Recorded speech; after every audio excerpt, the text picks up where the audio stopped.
നമസ്കാരം സുഹൃത്തുക്കളെ. ഇന്നേ ഞാനൊരു വീട്ടിൽ കണ്ട കാഴ്ചയെക്കുറിച്ചിട്ടാണ് ഇവിടെ പറയുന്നത്.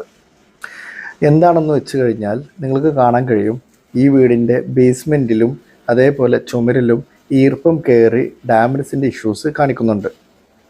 അതുകൊണ്ട് തന്നെ ചുമരിലെ പെയിൻ്റ് എല്ലാം പറഞ്ഞു പോയി തുടങ്ങിയിട്ടുണ്ട്. അതേപോലെ പ്ലാസ്റ്ററിങ്ങും കുറച്ച് ദുർബലമായിട്ടുണ്ട്. ഇവിടെ വില്ലനായിട്ടുള്ളത് ഗാർഡനിങ്ങിന് വേണ്ടിയിട്ട് അവിടെ ഇൻസ്റ്റാൾ ചെയ്തിട്ടുള്ള ടേപ്പായിരുന്നു. ചുമരിനോട് അടുത്തായിട്ടായിരുന്നു ഈ ടാപ്പ് ഫിക്സ് ചെയ്തിട്ടുണ്ടായിരുന്നത്.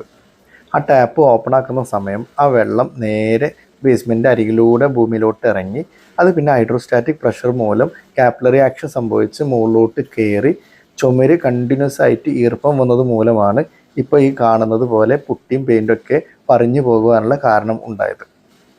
അപ്പോൾ സുഹൃത്തുക്കളെ, നമ്മുടെ വീടിൻ്റെ പുറത്ത് ഇതുപോലെ ടാപ്പ് ഇൻസ്റ്റാൾ ചെയ്യുകയാണെങ്കിൽ പരമാവധി ആ ഒരു ബേസ്മെൻറ്റിൽ നിന്ന് വിട്ടിട്ട് നമ്മൾ ഇൻസ്റ്റാൾ ചെയ്യുക.